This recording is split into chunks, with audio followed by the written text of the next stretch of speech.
The Whispering Scar. In a small town, there's a terrifying legend of a scar that appears overnight on your skin, no matter who you are or where you go, whispering your darkest fears in voices only you can hear.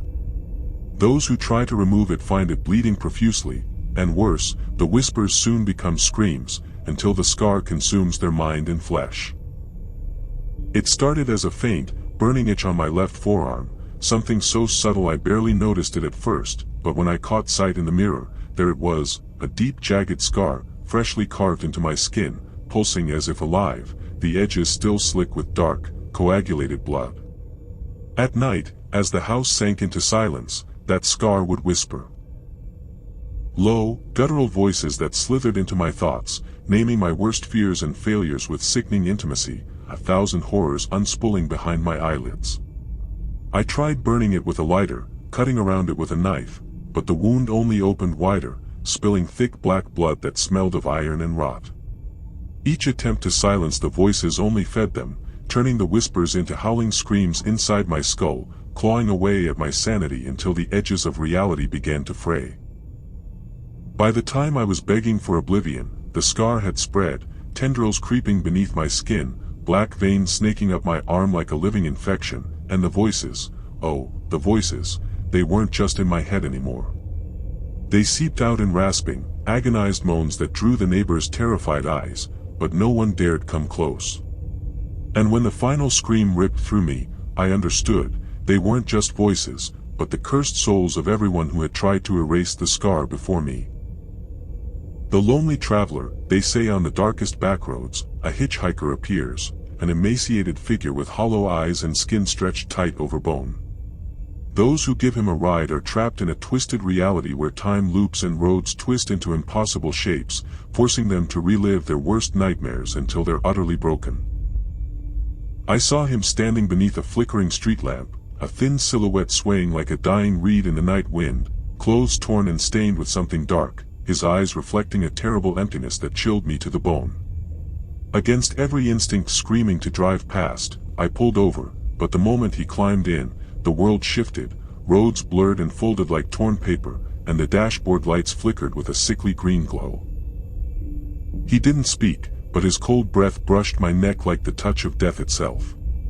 The radio exploded into static screams, and the road twisted into a nightmare maze of endless tunnels and dead ends, lined with faces I'd thought forgotten, family, friends, memories I didn't want to remember. Each turn dragged me deeper into madness, until I realized this was no hitchhiker but a collector of souls, and I was already his latest prisoner. I tried to scream, but no sound came, and the loneliness crushed me harder than the twisting roads. Every hour was a lifetime, every mile a descent into hell, until I was nothing but a shattered shell, driving forever with the lonely traveler watching from the back seat, his hollow eyes promising I'd never escape. The eternal dollhouse. An abandoned mansion hides a dollhouse, an exact replica of the house, filled with tiny dolls that move on their own. Legend says the house's last occupants were trapped inside the dollhouse, cursed to live as porcelain figures for eternity, screaming silently behind glass walls.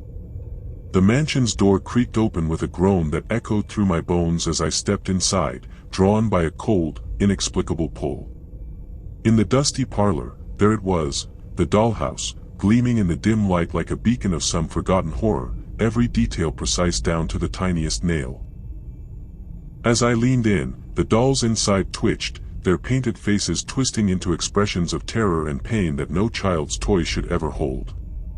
Suddenly, a slow, metallic clicking echoed from within, and I was trapped in a gaze that stretched beyond the walls of the dollhouse, tiny eyes pleading, screaming for release. The room spun, and I felt my body shrinking, skin hardening into porcelain, bones cracking and reshaping until I was the doll. A prisoner in the miniature nightmare, silently screaming behind glass as new visitors came to gawk and touch the cursed dolls who had once been human. My fingers flexed and twitched uselessly, and I knew I'd never escape this eternal prison. The mansion swallowed my cries, and outside, the world moved on, blind to the silent screams trapped forever in the eternal dollhouse. The Black Widow Bride. In a forgotten village, brides are said to vanish on their wedding nights, only to return hours later with blackened eyes and a venomous smile. They don't speak but leave behind a trail of poisoned bodies, each victim found drained of blood and terror-stricken beyond reason. The wedding was perfect, or at least, it seemed so until the guests noticed the bride's eyes darkening, turning into pools of endless night, cold and dead as stone. She smiled then, a slow, venomous curl of lips that didn't reach her eyes, and the air around her thickened with the sickly sweet stench of decay. As the night deepened, the guests began to vanish one by one, found hours later sprawled across the village in grotesque poses, eyes wide with horror, throats shredded as if bitten by something not quite human. The bride moved like a shadow, silent and lethal, each step leaving a trail of blackened petals and dried blood that stained the stone streets. I watched from the window as she passed by, her gaze locking onto mine, a whisperless promise of death and madness that froze my soul. When the morning came, the village was empty except for the bride, still standing by the altar, waiting, watching, hungry for the next wedding night to consume. The mirror of lost souls, old houses sometimes hide mirrors with cursed glass, said to trap the souls of those who gaze too long into their depths. Legend warns that staring into such a mirror pulls you into a reflection world, where your trapped self watches your body decay while something sinister waits to take your place. The mirror hung in the hallway like a silent predator, its silver frame dulled and cracked with age, but what terrified me wasn't its appearance. It was the pull I felt every time I glanced its way, like it was calling to me.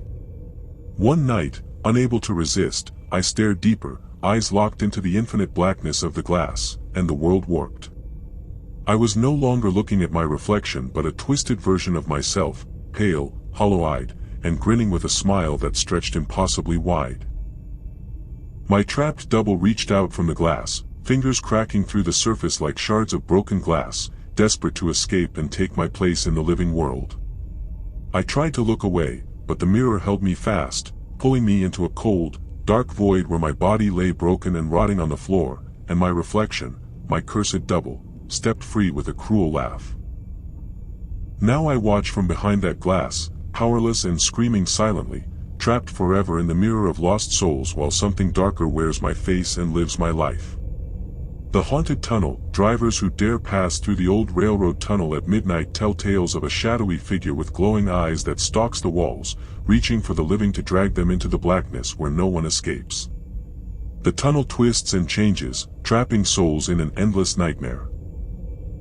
I was foolish to take that shortcut, the night thick with fog and silence, the tunnel's mouth yawning like the entrance to some forgotten tomb. As I entered, the headlights flickered, shadows twisting and crawling along the crumbling brick walls, and then, there it was, a pair of glowing eyes, burning with cold fire, watching from the darkness like a predator.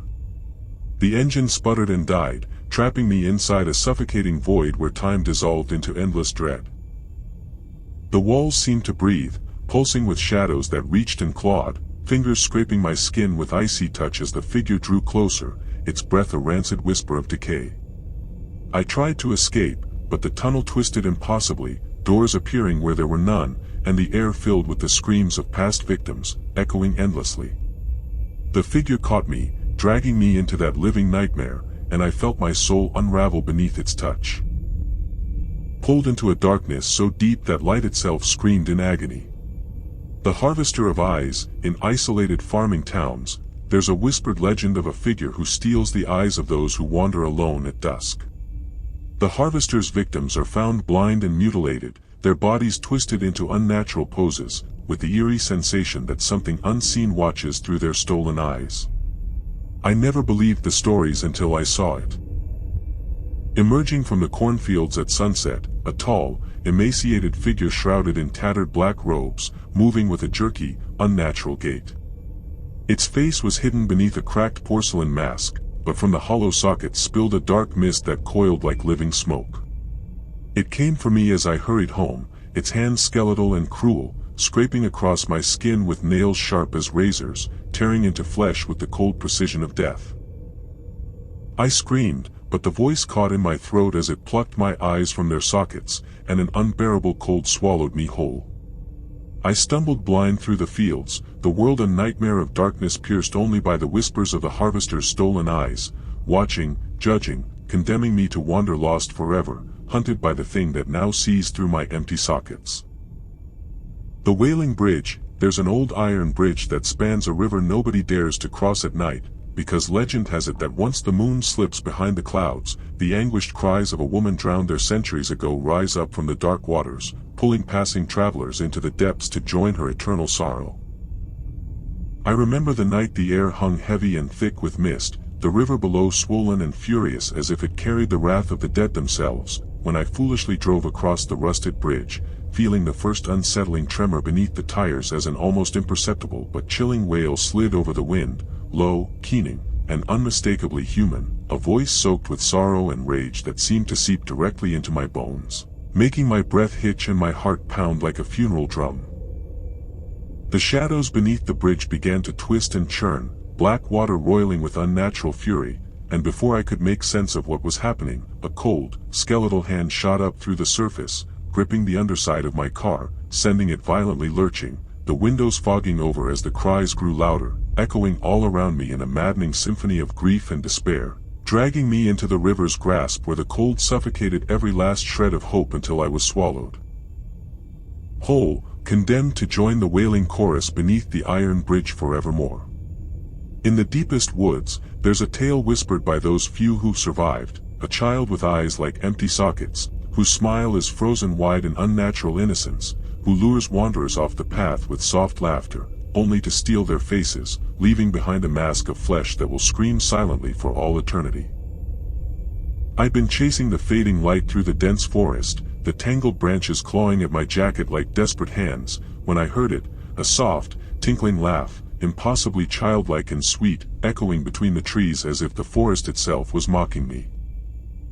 Turning a corner, I froze when I saw her standing there, a girl no older than 7, her skin pallid and cracked like old porcelain, her eyes deep hollow pits that swallowed the light, her lips stretched impossibly wide into a grin that was more nightmare than joy, and as I reached out instinctively, she vanished.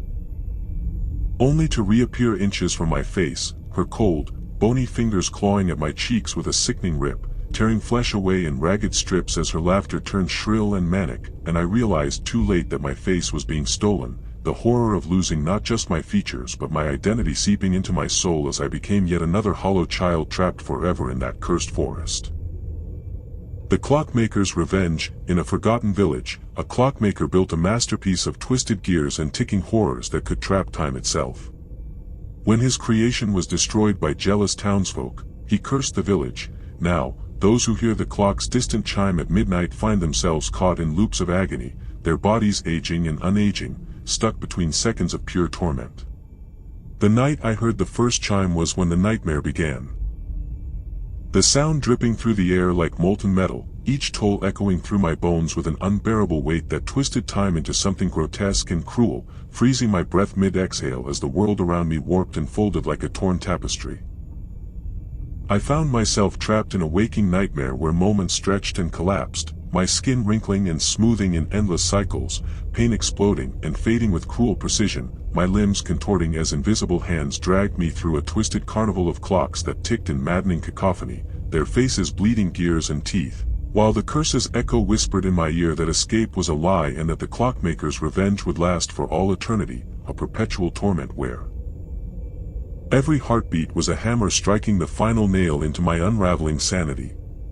The flickering tower, at the edge of a dying city, an ancient radio tower stands tall, its light flickering on and off in a rhythm no one can explain. Locals say that tuning into the tower's strange broadcast summons a voice that can crawl inside your mind, implanting visions of death and decay so vivid they bleed into reality. When I first stumbled across the tower, it was surrounded by a thick fog that swallowed sound and light, a monolith to forgotten transmissions and lost souls, and as I twisted the radio dial, static snarling and hissing in my ears, a voice slipped through.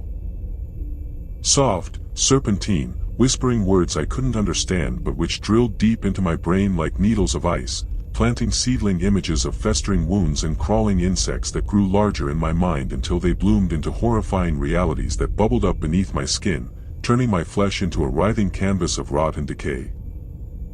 Each flicker of the tower's light echoed the pulse of my terror, the voice promising release but only delivering endless hallucinations that blurred the line between nightmare and waking life, until I was convinced I was no longer alive but a twisted signal, trapped in a broadcast of suffering from which there was no escape. The silent fog, a thick, unnatural fog, descends on certain towns with no warning, swallowing sound and swallowing light.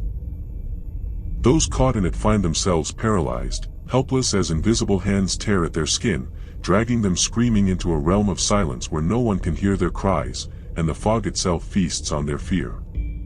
That night, the fog rolled in without a sound, a suffocating white blanket that erased all contours and swallowed every noise, turning the familiar streets into an endless void.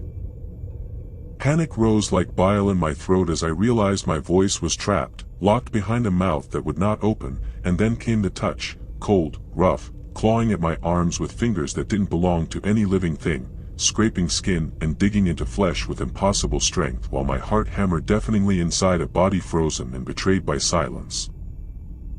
I fought to move, to scream, to escape, but the fog consumed me entirely, pulling me down into a shadow realm where silence was a predator and terror was a feast, and I was left nothing but a husk, my soul slowly drained beneath that endless, suffocating fog where no one could hear the dying.